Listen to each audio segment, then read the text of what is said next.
so I have to like let them know if I don't have quorum. So we'll be here hanging out for a minute until we figure that out. Thank you. All right, sounds good. Okay. Hi, Lindley. Oh, he is from Eudora. I can tell from his video feed. Yeah. He's in the same room Allie was in, and there's an issue with the electricity there. Oh, yeah? Yeah, there's like that roll. Yeah. Yeah. It's like a 1994 video. Try and help him fix that.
Intro instructions.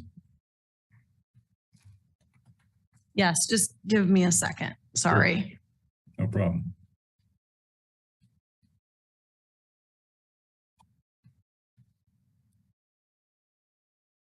Okay, sorry, I'm communicating to make sure we have a quorum today. All right, thank you. Good afternoon, everyone. I'm Jessica Mortinger, Transportation Planning Manager. I have a few housekeeping items for today's hybrid meeting. This meeting is being recorded and broadcast on the city's YouTube channel. Please remember to mute yourself during the meeting when you are not speaking. The chat function for this public meeting is disabled and all chats will go directly to me. Unless you are participating during the meeting, please turn your video off. This allows active meeting participants to be seen on screen. You will still be able to hear the meeting. When you are participating, please turn on your video. If you have any trouble, you can send me a chat. We reserve the right to mute or turn individual videos off to minimize distractions during the meeting. And now I'll turn the meeting back over to Chair Chad Voigt. Welcome everybody to the July meeting of the MPO TAC. Do we need to do a roll call, Jessica? Yes, please. Okay. Give me a second. I'm working to make sure I have everybody accounted for in that I need for. Okay. We'll begin. Crick, who's absent. Cronin. I'm here. Gentry. I'm here. Quisenberry. Here. Rodden. Glenn, I did not see who's absent. Sanford. Here. Okay. Smith. Here. Great. Voigt. Here. Great. And Weigel. Here. Great. We have a quorum. We have 1, 2, 3, 4, 5, 6, 7 members. Okay, thank you. Moving on to public comment. Is there anybody here for public comment? There is no one present in the room and no one has raised their hand indicating they would like to comment today. Okay. Great. Moving on then to approving the minutes from the last 2 meetings, 2 months worth. Do we have anybody with any questions or comments about the meetings or the minutes? And if not, I'll take a motion to approve minutes. Allison Smith, Kate, I'll move to approve. I'll second that. Approval of the May and June minutes. Can we please get a roll call vote on that one, Jessica? Yes. All right, in alphabetical order. Cronin. Aye. Gentry. Aye. Quisenberry. Aye. Sanford. Aye. Smith. Aye. Voigt. Aye. Weigel. Aye. Okay, motion carries 7-0 for both sets May and June minutes. Great, thank you. Okay, on to the agenda items. And our first item is a modification to the Unified Planning Work Program to give Jessica more money. What are you going to do with that money, Jessica? Indeed. So I'm sharing my screen. Hopefully you can see this. We have proposed an Amendment 1 in our 2022 UPWP. It does include additional resources based on the consolidated planning grant allocation and federal formula, and that rolls down through the state allocation to all the MPOs. For this year, we also needed to reflect some changes in our budget based on these things. So revising rates based on actual and remaining work, payouts due to changes in staff, and actuals based on the hourly staff we actually have, considering all 3 of our staff currently, both our full-time and part-time, are new in the last few months. We updated direct expenses based on cost estimates and added additional staff hours billed to the grant. And that's anticipated and proposed to possibly be new staff pending considerations as part of city budget processes, and or additional build staff of existing city staff resources like those we've used before in GIS or MSO GIS analysts, and help with data management or other technical skills to help support the MPO's grant work.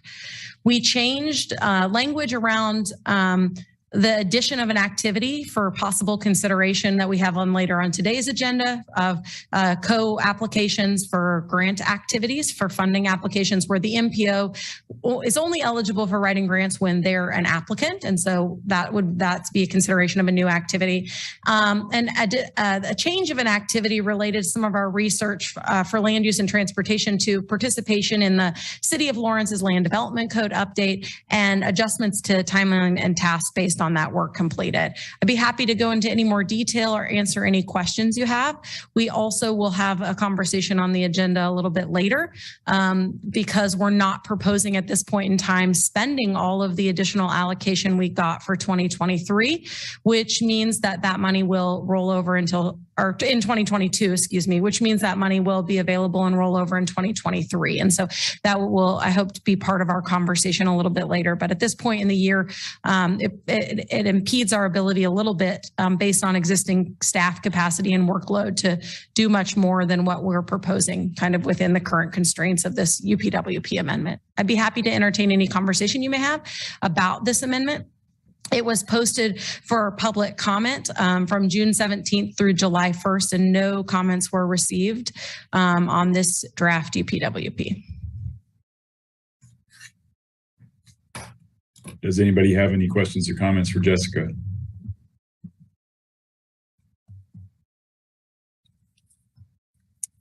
And hearing none, I'll take a motion to approve the 2022 Unified Planning Work Program Amendment number 1. This is Adam Weigel. I would move for approval of 2022 Unified Planning Work Program Amendment number 1. This is Quiz. I'll second it. Thank you. Got a motion and a second. Please give us a roll call vote to see where we stand. Okay, Cronin. Believe he just stepped off for a second. Gentry. Aye. Quisenberry. Yes. Sanford. Yes. Smith. Yes. Voigt. Yes. Weigel. Yes. Motion carries 6-0. All right, thank you. Moving on to item number 2, Safe Streets and Roads for All. Yes. All right. The MPO has been having in discussions with the City of Lawrence and their grant consultants about a proposed joint application for a planning grant for the Safe Streets and Roads for All grant. We were just forwarded also additionally a KDOT press release today that indicated the state is incentivizing and willing to partner and also look at providing match to that conversation. And so this is, I think, a conversation, one, to share the interest with you all in terms of the recommendation to pursue a joint application with the city. It's also an opportunity, I think, for the county and other cities to have a conversation about their desire and or interest to participate in this process and what that may or may not mean. So I'd like to kind of hear what everyone thinks if they're interested in that involvement.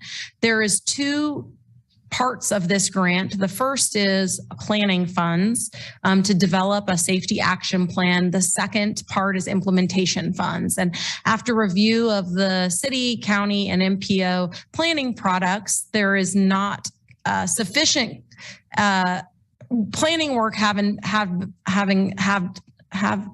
that has been completed that reflects all of the requirements of that grant, including things like a very specific Vision Zero goal and initiatives to a data-driven approach to implementation. And so we have also reached out. The grant recognizes the Justice 40 demographic data, similar to other federal grants, which basically means that the area within Lawrence that's of focus for equity considerations is the KU campus. And so we have also reached out to our friends at KU Planning and KU Public Safety to inquire about their involvement in future planning work and consideration to be part of the team. So I'd be happy to answer any other questions. It's still kind of, we're forming some ideas around this. We want to figure out who all the other parties need to be to work on an application that'll be due September 15th. This is Quiz with KU. Question for Jessica. I just wanted to follow up. I know we had an email string last week with Deputy Chief John Dietz. I just wanted to know if he was able to get back with you and kind of identify somebody with public safety, or do we still need to follow up on that a little bit? Yeah, thank you, Quiz. We did meet with him and we are waiting. He had to run some stuff up the chain, but they are interested and we expect to hear back from them. Additionally, I expect to hear back from Mark Reisky. And so I have both of those kind of out there still, that those are follow-ups that we will be making in the next week. Okay.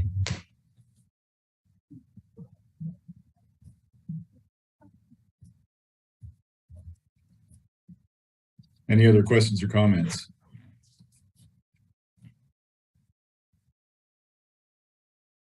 So Jessica, you say the MPO staff would propose to coordinate with City of Lawrence. What's that look like? Is that like internal in the planning department or? No, I think it's probably more or less municipal services and operations. So it would probably be we still have to negotiate what that means in terms of the joint application. But I do think there's a vested interest as the transportation planners in the region, and recognizing that there aren't others at any city, that we have done all the transportation planning work and that we have experience leading a public process that has community engagement and has all the components, and that there would need to be technical expertise, not only just a consultant probably on board as part of that project effort, but there will look like some sort of coordinated program and grant management of that. And so I think that would mean facilitating a consultant-led project, project managing that experience, that timeline, and then possibly having all of this committee of steering, like stakeholders, made up of all of our interested parties. And that's kind of where we would see like KU's role, or police department. It's got to be more comprehensive than just planning and even engineering. And so that's kind of that process. We've just had like a few initial conversations. And so I think there's opportunity to see, like, Chad, if you think the county has a role in that, if Baldwin City or Eudora are also interested in participating in that kind of work, then I think we need to figure out those logistics. The key to that probably is just going to be the match. It's an 80-20, so it's 80% federally funded. It has is it a $200,000 minimum request for planning work? And so that, you're looking at about a $40,000 match. KDOT is indicated as a partner, that they are willing to pay 10% of that. And so I think that's kind of we would just have to figure all of that out. And so everybody's comfortable with the financial contribution and a project scope. And so we're just looking at the guidelines for the grant are pretty specific about the elements that the safety action planning process needs to develop. And so it would be going through that process in a public way with all of your stakeholders to develop that plan that could have implementation actions that were maybe applicable to each jurisdiction in the end. Did that answer some of your question?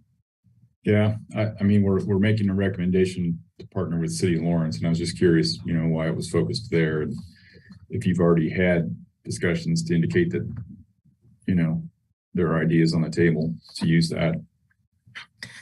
Well, I think it's broad in the sense that we would be going after a plan. I think that's part of the conversation here is that's the proposal that we have made. This is the first opportunity we've had to talk about it with TAC, which is our other stakeholder partners. And so I think that we can amend that if we want to bring the other parties into the conversation about the efforts that we're going to be making and the scale of scope of what's going to be included in the grant. I think the KDOT incentive money county incentivizes the conversation about who participates and who pays. And I think that was the main part of the conversation as Lawrence approached us in that. And so is, if they're looking at the match and having that conversation about jurisdiction and boundary. But I think if anybody's interested in being in that conversation, this can be a pursuit of a joint application and we can name the partners at a later date. You know what I mean? If other people are interested, we don't have to specifically exclude anyone, I guess is what I would say. That was not my intent. Okay. And I think that might be good. I mean, I could see where Eudora might have some small things that would be great to get 80% funded. So maybe Baldwin City. So would we be able to just, if everybody agrees, amend this action to be a recommendation to pursue within the county and cities opportunities for this funding? Does that sound reasonable to you, Jessica? I think so. I don't see any problem with that. I think we would need to have some additional dialogue in terms of from all the partners who want to participate and determine what the appropriate course of action is. Are they listed parties? Are they as applicants, or are they stakeholders in the process, and how that, I think we just would need to negotiate that. But I think we can have those conversations if that's the interest of the body and people's participation. Okay. Any other thoughts on that? Adam, I saw you. Yeah, I think that seems smart. I guess just to set expectations, or so I understand this, right? This is for a planning grant, right? So this is necessary to lead to future implementation projects where there'd be hard infrastructure, maybe that these different jurisdictions or communities could apply for. But on this first round, this would kind of be defining the scope of the area or areas under which like planning work would be done, so that they're kind of ready for that next implementation. Is that true? Correct. It's my understanding that implementation money cannot be asked for. It's a prereq that you have a safety action plan. So we can define that scope of that safety action plan and include any of the parties who may in the future submit separate applications then for implementation monies. They would be eligible because they would be covered under a safety action plan.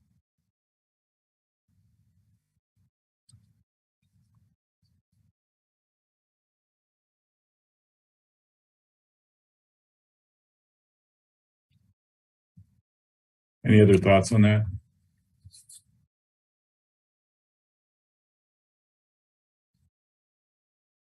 So Jessica, looking at the City of Lawrence option, your recommended action was to pursue a joint application. Are we going to slow down that process if we say, consider joint applications with anybody who wants to? Do you want to have maybe two different recommendations? There will not be multiple joint applications. There will be one application. It will have all the partners or none of the partners. Like there's not capacity to lead separate process. So there would be the MPO's application and we would have partners to be named. I would prefer to do it that way. There's no capacity to manage multiple processes. Okay. So I think that would just be a matter of pursuit of a joint application for safe streets and roads for all safety action planning grant. And then that's the recommended action. We'll take that to policy board, and the conversation I'll have before policy board is to find out, as we apply the narrative around this, who's interested and what resources or commitment level they feel appropriate for their entity. Okay.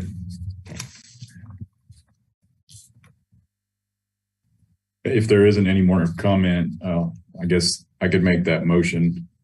I move that we recommend pursuit of a joint application for a Safe Streets and Roads for All Safety Action Planning Grant.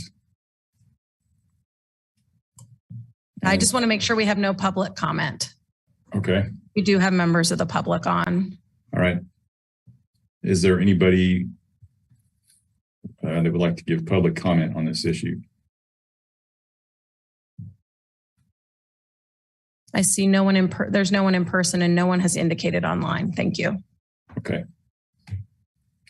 Well, then I think, I would second Chad's motion. okay, great. Thank you.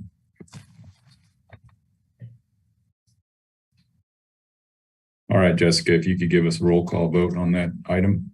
Okay. Cronin, Aye. Gentry, Aye. Quisenberry, Aye. Sanford, Aye. Smith, Aye. Voigt, Aye. Weigel. Aye. Motion carries 7-0. Okay, thank you. So item number 3, discuss the role of MPO subcommittees. What's on your mind there, Jessica? Thank you. We've been having some internal staff discussion about the staff capacity and role of MPO subcommittees, particularly in relationship to the Regional Transit Advisory Committee and the Bicycle Advisory Committee. We would like to open discussion and dialogue about, in relationship to the Regional Transit Advisory Committee, with the establishment of the KDOT and City of Lawrence Mobility Planner position that's housed within our Transportation Planning Division, there is an interest in doing work in a coordinated work group fashion that is involving some of those parties and those players, and concern in doing that coordination when those same people are on a body that it is their official work to do that, in consideration with concerns to Kansas Open Records and Meetings Act. Additionally, all of those members of providers on the Regional Transit Advisory Committee are serving on the Coordinated Transit District 1 and participating in conversations that could relate to the business of a Regional Transit Advisory Committee.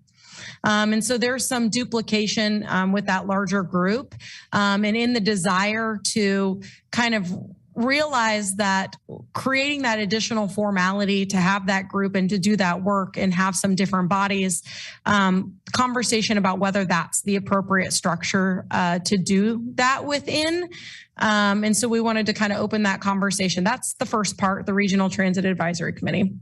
The second part, the Lawrence Douglas Bicycle Advisory Committee. There has been limited work that body has done since the establishment in the city of Lawrence of the Multimodal Transportation Commission.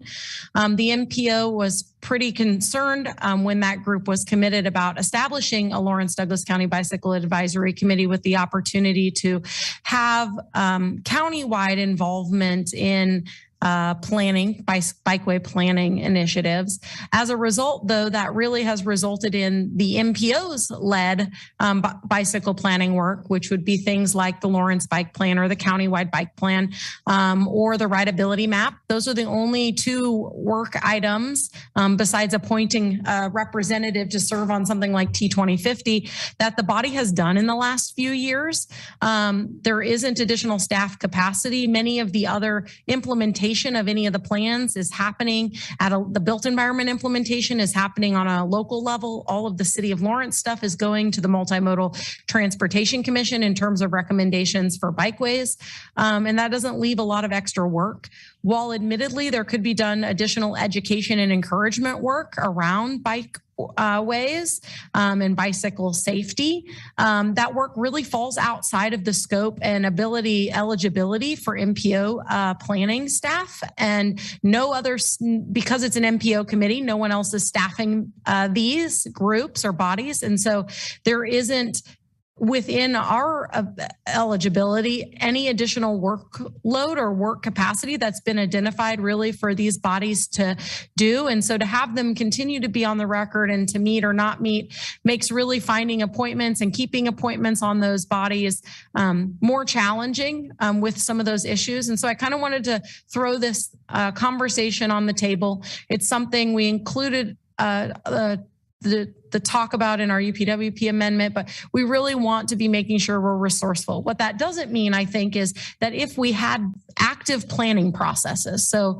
for example, if we go back and update the Lawrence Bikeway Plan on the 5-year cycle or the countywide bikeway plan, we would propose just establishing steering committees for those processes in the same way that we have done for the pedestrian plan, for the ITS plan, for any of the other active planning processes that we do, which would allow us to get fresh appointments that at the time are active kind of in those areas and issues with each of the local governments who are within the scope of that work. And so that's kind of how we're thinking about what a transition may look like.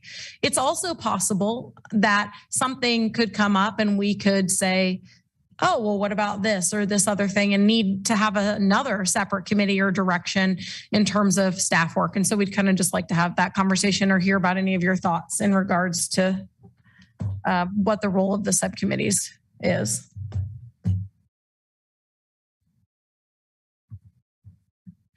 Okay, does anybody have any thoughts on subcommittees that Jessica discussed? I can jump in and talk about RTAC. Just from my perspective, I think CTD is a pretty active group.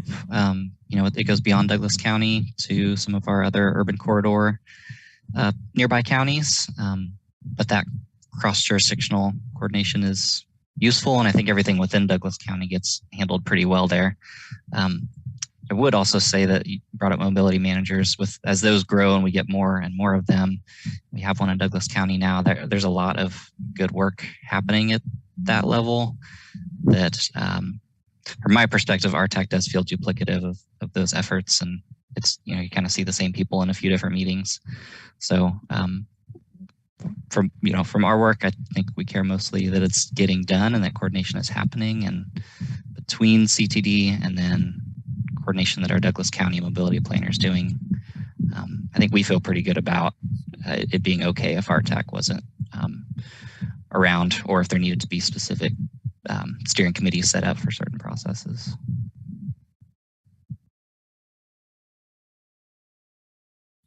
Thanks, Adam. Anybody else have thoughts?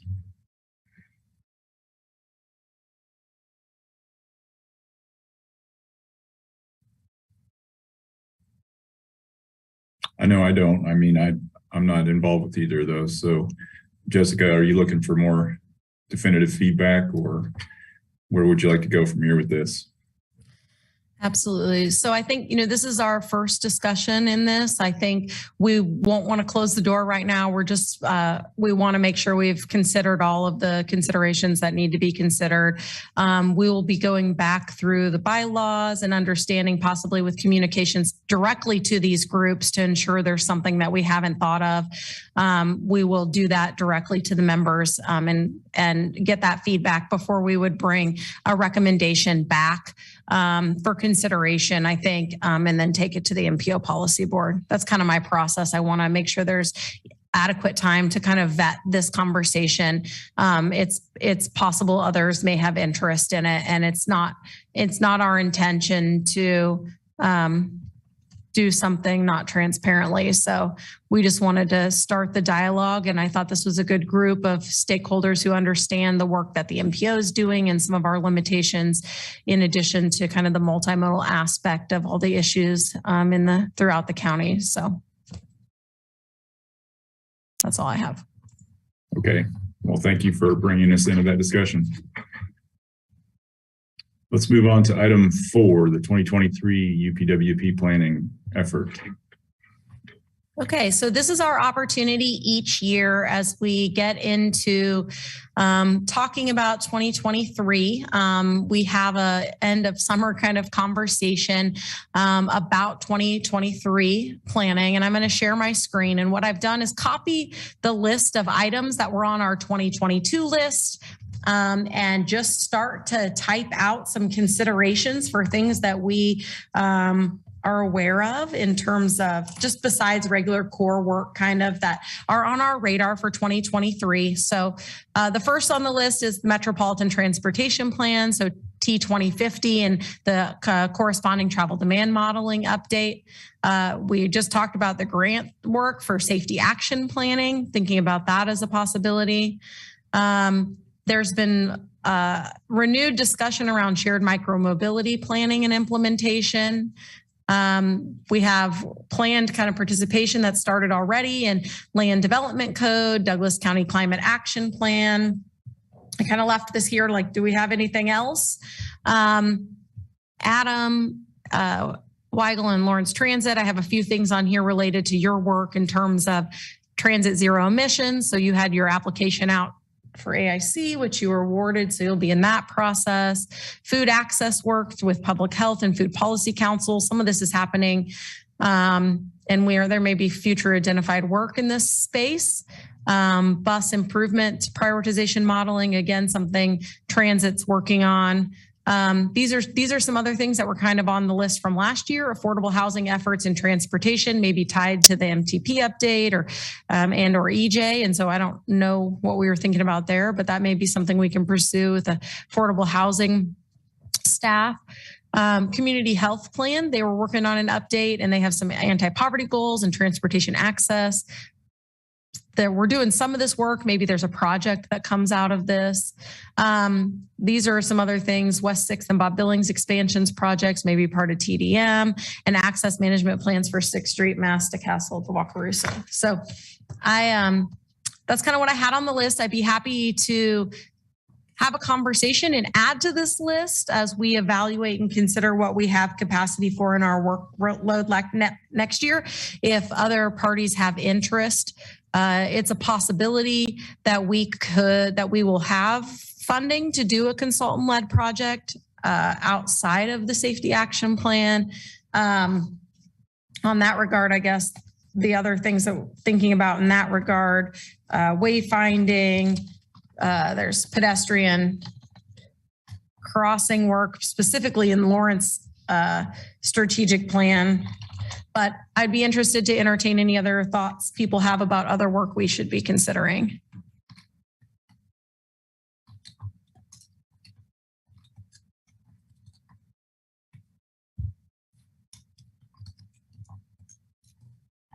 I think it's a pretty good list. I can't think of anything offhand. I think the safety action plan and where that goes is going to be important. That kind of ties into some of the crossing evaluation in a way.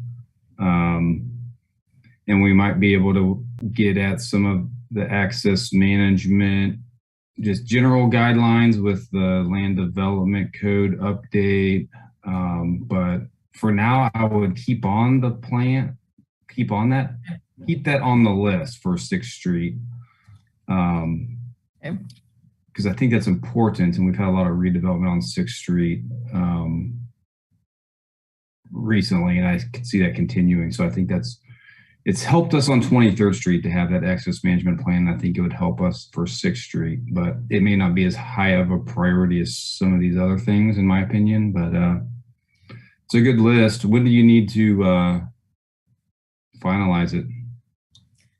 So the next step is really taking all this feedback in and evaluating it in terms of capacity we have after we understand what the city of Lawrence has budgeted in 2023 for match to our grant as part of their general fund allocation.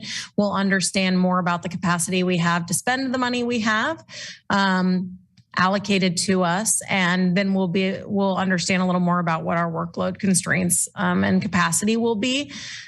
We then will prepare a draft to bring back to you. So the next time you see this in conversation, besides just this high level list, is our draft UPWP for conversation. And then of course, a public comment period and final approval before the end of 2022. So typically we try to bring that final document for approval in November. So we're not having a December meeting. That would be our ideal timeline. That's why we start this conversation so early. Okay, so on the Lawrence wayfinding, that's a project that may be funded in our capital improvement plan, City of Lawrence next year. That would be something the MPO would be able to assist with developing standards or criteria for that?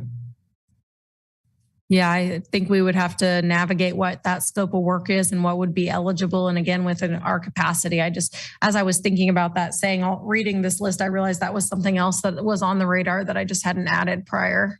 So I think we would need to figure out what that looks like. but multimodal wayfinding is, planning for multimodal wayfinding is eligible. Okay, that's great. I know it wasn't an Jessica. action Yes. item in the bike plan, so. Allison Smith with KDOT. The one thing with wayfinding we just have to be really careful of, and we deal with this with several of the MPOs, is making sure we don't dive in anywhere into preliminary engineering where we really get into design and PE of the actual wayfinding signs. It has to be very conceptual level. So if that is pursued, we just have to be very careful of that. So we'd want to work with you on the scope of that work, because we've had issues at other MPOs if we do. So it is eligible. We just have to navigate towards the areas that are eligible on that. And the other reminder I want to say is for your estimates to use for planning purposes is your final CPG amount in your agreement for this year, plus your estimated carryover. And of course, that's your unprogrammed amount that you didn't use with this amendment, plus your whatever you're estimating as your carryover. And of course, only you know that. So that will be up to you to estimate, but that's what we're telling you guys to use for your amount to budget. Okay, that's helpful. Thank you. And of course, you guys got a pretty big surprising bump up in your CPG beyond what Matt and all of us kind of thought you guys would get. So you guys have a pretty good amount to utilize. So that's all.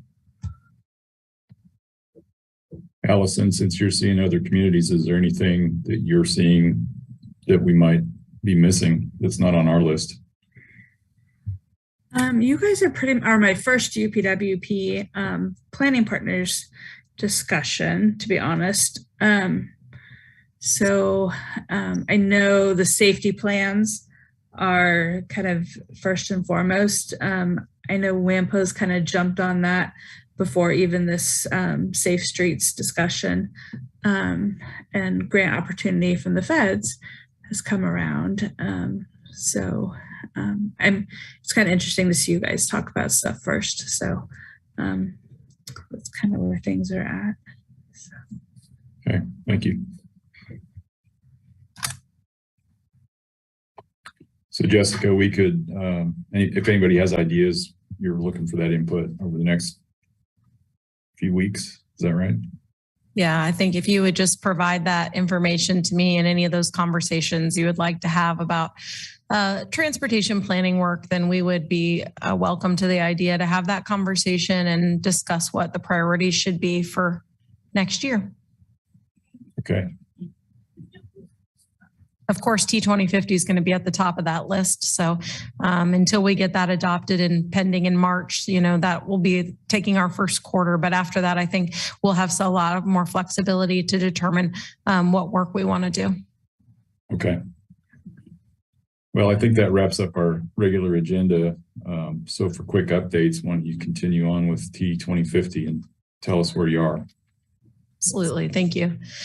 Transportation 2050 phase 1, kind of on our public engagement survey closed. We received 728 responses, and we have began the process of analyzing that and reviewing all of the comments and quantifying and kind of sorting those by topic area, and we'll work to prepare that in addition to our data acquisition from all of our partners in terms of existing conditions and performance.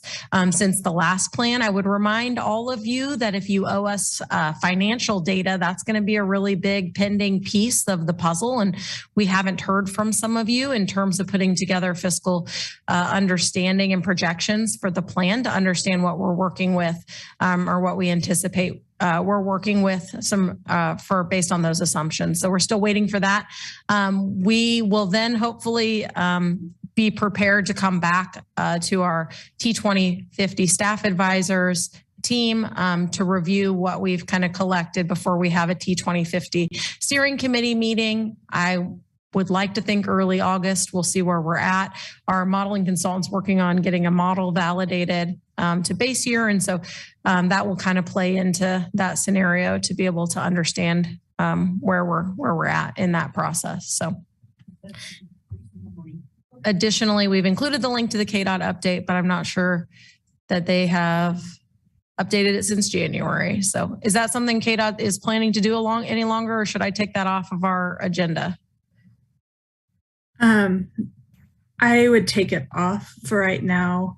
The main information is just on KDOT's website, and I know Matt's on the call and he can chime in differently, but the primary information is going to be on KDOT's website. If there's big information such as what came out today, Matt will always forward that to our MPO lead staff.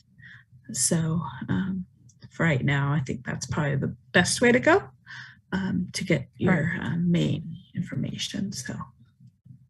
Yeah, I would echo that. It's Matt, and I just no longer have the rights to make those updates to the public facing pages anymore. And like Allison said, new staff in communications has done a much better job of providing information directly to consumers through listservs and emails, as well as updating the KDOT homepage. One thing I did want to make sure that we're sharing immediately, I just sent in the chat to the City Hall account, is the upcoming Kansas Infrastructure Hub Summit in Wichita on the 13th and 14th. This is going to be a comprehensive dive into the bill legislature and be looking at all the different types of funding opportunities and grant opportunities within that package beyond transportation.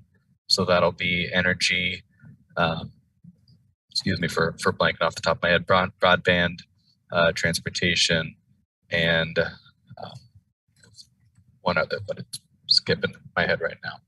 Registration is required. It's a 2-day event, and there are virtual opportunities as well. So be aware of that. There's going to be some grant writing opportunities on the agenda to learn how you can be competitive in some of these discretionary grant programs, such as the Safe Streets and Roads for All as well. Matt, I didn't see a text from you, but we'll look out for that update. I think I could change who to send it to, but it's only so. Oh, there's one direct to you. Sorry. Thank you. That's okay.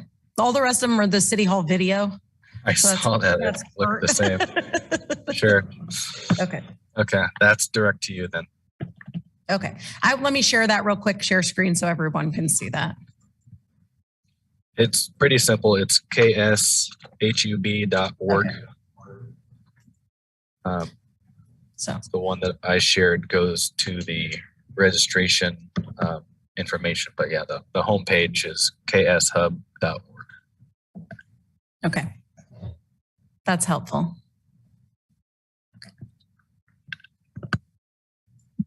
Okay, those are the updates I have.